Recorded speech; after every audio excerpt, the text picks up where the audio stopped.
Hello दोस्तों, आप सभी का स्वागत है हमारे यूट्यूब चैनल एसएससी कोचिंग पे। दोस्तों, आज हम लोग बायोलॉजी के टॉप 16 क्वेश्चन देखेंगे, जो कि इसका यह फर्स्ट पार्ट है और यह मोस्ट इम्पॉर्टेंट प्रश्न है जो कि सभी एग्जामों के लिए महत्वपूर्ण है। तो चलिए स्टार्ट करते हैं हम लोग बायोलॉजी के प्रश्न। तो यह प्रश्न एग्जाम में जरूर पूछे गए हैं और पूछे जाएंगे एग्जाम में। तो चलिएगा, आज का पहला प्रश्न स्टार्ट करते हैं, देखिएगा। और आप लोग वीडियो के एक बार लाइक शेयर जरूर कर दीजिएगा, ठीक ना। देखिए, आज का पहला प्रश्न है, स्वस्थ मानव के शरीर में, यहाँ पे होगा, शरीर में रक्त की कुल मात्रा कितनी होती है। तो यह याद रखना है कि स्वस्थ मानव के शरीर में रक्त की कुल मात्रा प्रतिशत में कितनी होगी। तो यह याद रखेगा कि उसके वजन के, शरीर के वजन का 7% होता है। तो यह बातें आप याद रखें, शरीर के वजन का 7%। चलेगा, आगे चलते हैं। गाय और भैंस के थानों में दूध उतारने के लिए किस हार्मोन की सुई लगाई जाती है।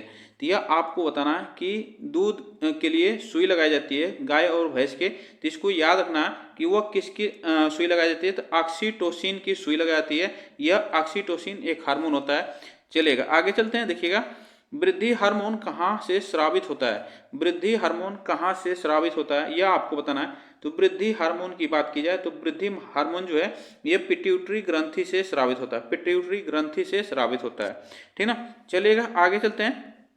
ऑक्सीटोसिन हार्मोन स्रावित करने वाली ग्रंथि है। तो ऑक्सीटोसिन स्रावित करने वाली ग्रंथि आपको बताना है यह कौन सी है। तो यह याद रखेगा, यह पीयूष ग्रंथि है, ठीक ना। यह ऑक्सीटोसिन स्रावित करने वाली पीयूष ग्रंथि है। नेक्स्ट क्वेश्चन पे आगे चलते हैं। पीयूष ग्रंथि के अत्यधिक हार्मोन स्राव से शरीर पर क्या प्रभाव पड़ता है। तो पीयूष ग्रंथि के अत्यधिक हार्मोन स्राव से यह आपको बताना है हार्मोन पर क्या प्रभाव पड़ता है। तो यह याद रखेगा, शरीर में असंतुलित विकास हो जाता है, ठीक ना। शरीर में असंतुलित विकास होता है, इसको याद रखेगा। आगे चलते हैं, देखिएगा। एक वयस्क में रक्त का औसत आयतन कितना होता है। तो यह एक वयस्क व्यक्ति में रक्त का औसत आयतन आपको बताना है कितना होता है। तो यह याद रखिएगा 5 से 6 लीटर, ठीक ना। 5 से 6 लीटर होता है औसत आयतन। चलिएगा, आगे चलते हैं। नेक्स्ट क्वेश्चन पे देखिएगा। मानव की पाचन नली लगभग कितने फीट लंबी होती है। तो मानव की पाचन नली लगभग कितने फीट लंबी होती है, यह आपको याद रखना है कि यह कितने फीट लंबी है। तो यह फीट में याद रखेगा 32 फीट होती है मानव की पाचन नली। आगे चलते हैं, नेक्स्ट क्वेश्चन पे देखिएगा। निम्नलिखित में से सफेद रक्त का कण मुख्य कार्य है। तो सफेद रक्त का कण का मुख्य कार्य आपको बताना है क्या होता है। तो इसको याद रखना है कि WBC, याद रखिएगा WBC जो है इसका मुख्य कार्य क्या होता है, रोग प्रतिरोध क्षमता धारण करना। इसको याद रखना, रोगों से शरीर को बचाना। इसमें ऑप्शन जो सही होगा सी ऑप्शन यहाँ पे सही होगा। चलिएगा, ग्लूकोज के पूर्ण ऑक्सीकरण के फलस्वरूप कितने अणु एटीपी का निर्माण करते हैं। तो कितने अणु एटीपी का निर्माण करते हैं इसमें बताएगा। इसमें याद रखना है कि यह 38 जो है ग्लूकोज के पूर्ण ऑक्सीकरण के फलस्वरूप यह एटीपी अणु जो है 38 अणु जो है यह एटीपी का निर्माण करते हैं। चलिएगा, आगे चलते हैं। नेक्स्ट क्वेश्चन पे देखिएगा। यहाँ पे मनुष्य 1 मिनट में कितनी बार सांस लेता है। मनुष्य 1 मिनट में कितनी बार सांस लेता है यह आपको बताना है। तो मनुष्य की बात की जाए तो 1 मिनट में सांस लेता है 16 से 18 बार, ठीक ना। 16 से 18 बार सांस लेता है। चलिएगा, नेक्स्ट क्वेश्चन पे आगे चलते हैं। मनुष्य के रक्त में श्वेत रक्त रुधिराणुओं की कौन सी किस्म अधिक होती है। तो यह आपको याद होना है कि उसकी किस्में जो है न्यूट्रोफिल्स की किस्में जो है अधिक होती है। ऑप्शन यहाँ पे डी से होगा, ठीक ना। चलिएगा, आगे चलते हैं, देखिएगा। जब कोई बाहरी पदार्थ मानव रुधिर प्रणाली में प्रविष्ट होता है तो प्रतिक्रिया कौन प्रारंभ करता है। तो प्रतिक्रिया कौन प्रारंभ करता है, तो यह याद रखना है, वह प्रतिक्रिया करता है WBC, ठीक ना। आगे चलते हैं, नेक्स्ट क्वेश्चन पे देखिएगा। भोजन का ऊर्जा में परिवर्तन कोशिका के किस भाग में होता है। तो भोजन का ऊर्जा में परिवर्तन कोशिका के किस भाग में होता है। तो ये याद रहेगा, यह होता है माइटोकॉन्ड्रिया में, ठीक ना। माइटोकॉन्ड्रिया में ऑप्शन यहाँ पे सही होगा, माइटोकॉन्ड्रिया। चलिएगा, आगे चलते हैं।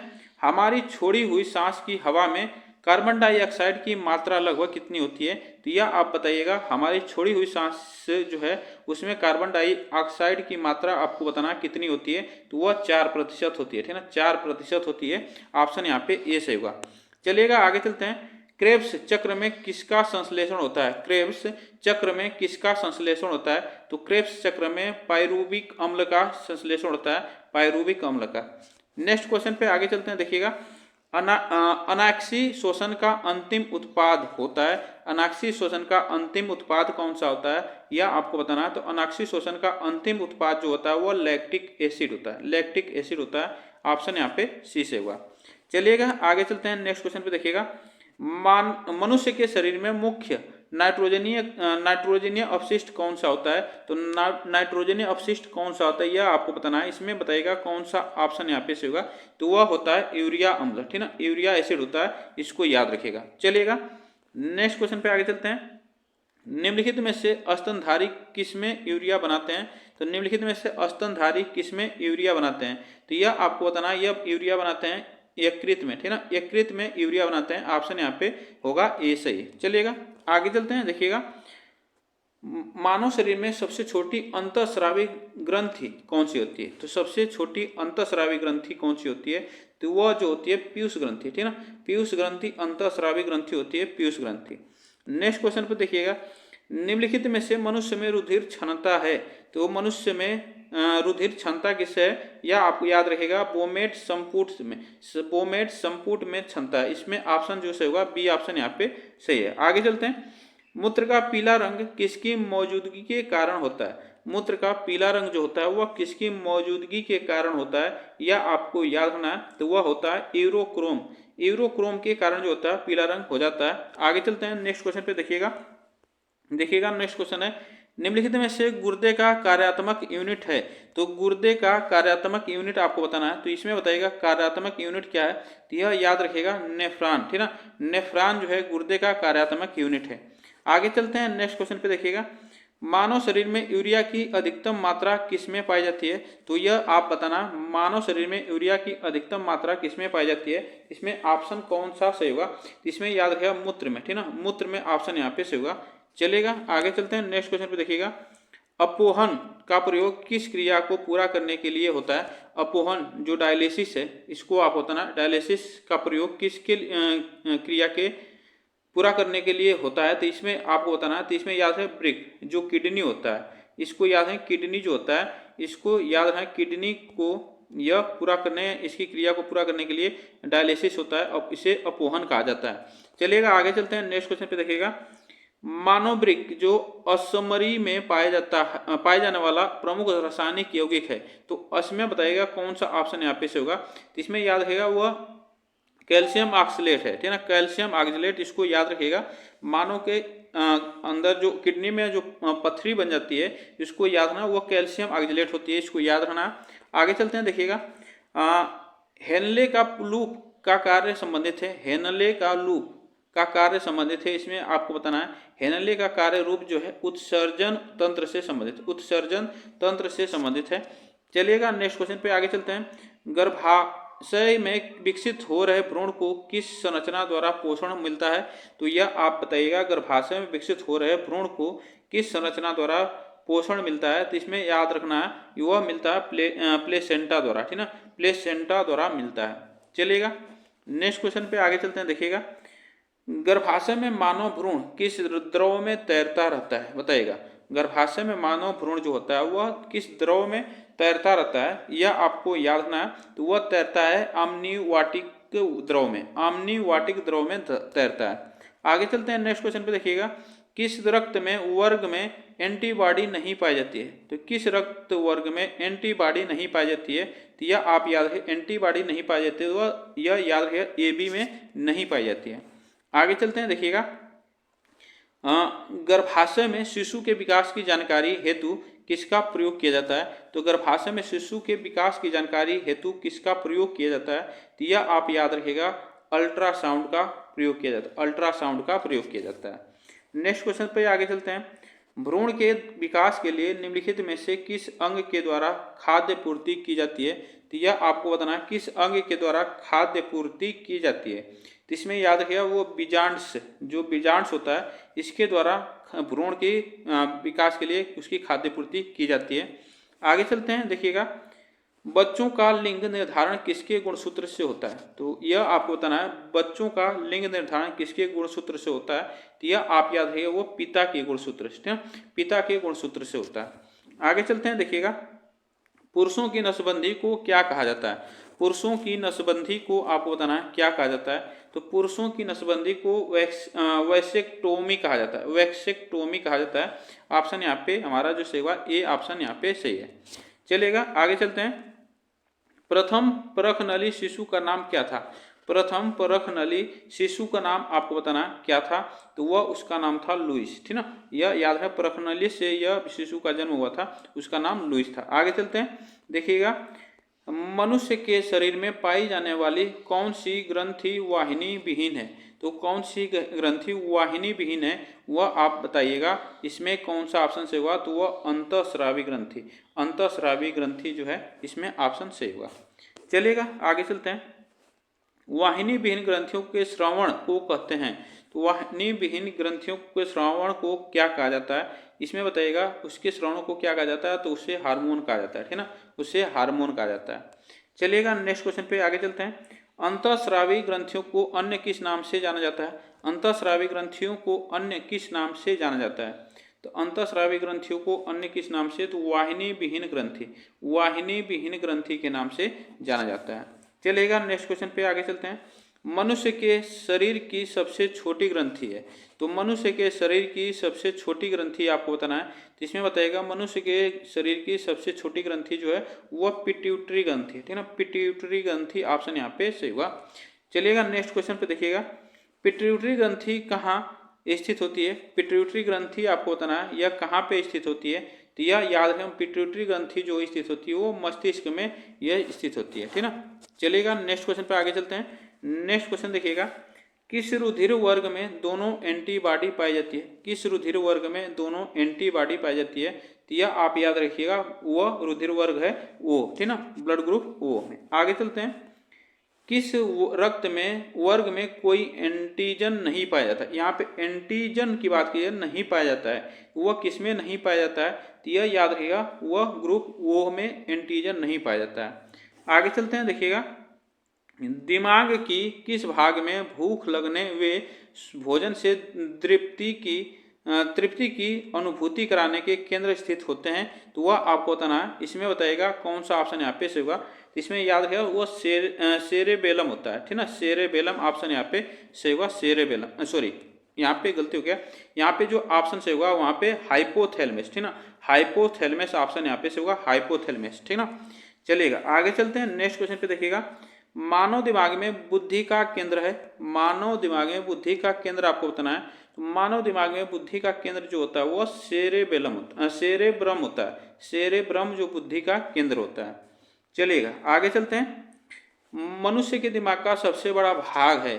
तो मनुष्य के दिमाग का सबसे बड़ा जो भाग होता है वह कौन सा होता है।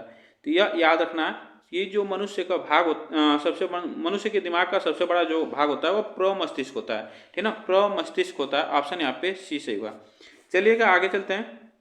मानव शरीर की किन कोशिकाओं में सबसे कम पुनर्योजन शक्ति होती है। पुनर्योजन शक्ति होती है, यह आपको बताना है। पुनर्योजन शक्ति जो होती है वो मस्तिष्क कोशिका है, ठीक ना, मस्तिष्क कोशिका ऑप्शन यहाँ पे से होगा, मस्तिष्क कोशिका। नेक्स्ट क्वेश्चन पे देखिएगा। तंत्रिका तंत्र की लघुत्तम संरचनात्मक तथा शरीर क्रियात्मक इकाई है। तो यह आपको बताना है इसमें किसकी है। इसमें बताएगा तो वह है न्यूरॉन, ठीक ना, न्यूरॉन ऑप्शन यहाँ पे। तंत्रिका तंत्र की लघुत्तम संरचनात्मक तथा शरीर की क्रियात्मक इकाई न्यूरॉन होती है। आगे चलते हैं, देखिएगा मनुष्य में मेरुदंड से कितनी जोड़ी तंत्रिका निकलती है। मनुष्य में मेरुदंड से कितनी जोड़ी तंत्रिका निकलती है यह आपको बताना है। तो यह याद है 31 जोड़ी, थी ना, 31 जोड़ी जो है तंत्रिका निकलती है। आगे चलते हैं। नेक्स्ट क्वेश्चन देखिएगा। निम्नलिखित में से शरीर की विशालतम धमनी है। तो निम्नलिखित में से शरीर की विशालतम धमनी आपको बताना है वह कौन सी है। तो इसमें याद है, इसमें याद रखेगा एरोटा, ठीक ना, एरोटा जो है यह विशालतम धमनी है।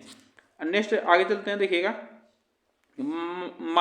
सामान्य जीवन काल में मनुष्य का दिल लगभग कितनी बार धड़कता है। तो सामान्य जीवन काल में मनुष्य का लगभग दिल वो धड़कता है 2 अरब बार, ठीक ना, 2 अरब बार। इसको याद है, 2 अरब बार धड़कता है, लगभग की बात है। चलेगा। स्वस्थ मनुष्य का रक्तचाप होता है। तो स्वस्थ मनुष्य का रक्तचाप जो होता है 120 mm अपान जो होता है 120 mm अपान जो होता है 80 mm, यहाँ पे वे 80 mm होगा, यहाँ पे याद रखेगा इस तरह 120/80 होता है, इस तरह होता है, इसको याद रखिएगा। आगे चलते हैं, देखिएगा प्रतिवर्ती क्रियाओं का नियंत्रण केंद्र कहाँ पर होता है। प्रतिवर्ती क्रियाओं का नियंत्रण केंद्र आपको बताना है, तो वह कशेरुकी रज्जु में होता है। कहाँ पे होता है? कशेरुकी रज्जु में होता है। चलिएगा नेक्स्ट क्वेश्चन पे। शोषण की क्रिया संपन्न होती है, शोषण की क्रिया संपन्न होती है, वह कहाँ पे होती है? तो शोषण की क्रिया जो संपन्न होती है वो माइटोकांड्रिया में होती है, ठीक ना, माइटोकांड्रिया में, इसको याद रखिएगा। नेक्स्ट को देखिएगा, मनुष्य में श्वासोच्छवास में बाहर निकलने वाली वायु में CO2 की मात्रा कितनी होती है? CO2 की मात्रा आपको बताना है। श्वास में बाहर निकलने वाली CO2 की मात्रा आप याद रखिएगा 16% होती है, 16%। ऑप्शन यहाँ पे सही हुआ। आगे चलते हैं, देखिएगा मानव हृदय में कितने कोष्ठक होते हैं? तो इसको याद रखना है कि मानव हृदय में आपको हृदय का कोष्ठक जो होता है वह कितना होता है? तो वह 4 होता है, ठीक ना, 4 होता है। आगे चलते हैं, देखिएगा मनुष्य के शरीर में हृदय को एक बार धड़कने के लिए कितना समय लगता है? तो मनुष्य के शरीर में हृदय को एक बार धड़कने के लिए कितना समय लगता है? तो वह याद रखिएगा 0.8 सेकेंड। यहाँ पे सेकेंड होगा, ठीक ना, यहाँ पे सेकेंड होगा, 0.8 सेकेंड लगता है। इसमें ऑप्शन जो सही होगा डी ऑप्शन यहाँ पे सही होगा। आगे चलते हैं, स्वस्थ मनुष्य में प्रति मिनट हृदय धड़कता है। तो स्वस्थ मनुष्य में प्रति मिनट हृदय धड़कता है, वह कितनी बार धड़कता है? तो 72 बार धड़कता है, ठीक ना। चलिएगा आगे चलते हैं, नेक्स्ट क्वेश्चन पे देखिएगा निम्नलिखित में से रुधिर दबाव मापक यंत्र है, तो रुधिर दबाव मापक यंत्र है, इसमें बताएगा तो वह सिग्मोमैनोमीटर है, सिग्मोमैनोमीटर। ऑप्शन यहाँ पे सही हुआ, सिग्मोमैनोमीटर। चलिएगा आगे चलते हैं, निम्न में से किनकी भित्तियों पर रक्त द्वारा डाले गए दबाव को रक्त दाब कहते हैं? तो इसको बताइएगा रक्त दाब कहते हैं, तो इसमें याद रखिएगा वो धमनी को, ठीक ना, धमनी को कहते हैं। ऑप्शन यहाँ पे सही होगा, धमनी को।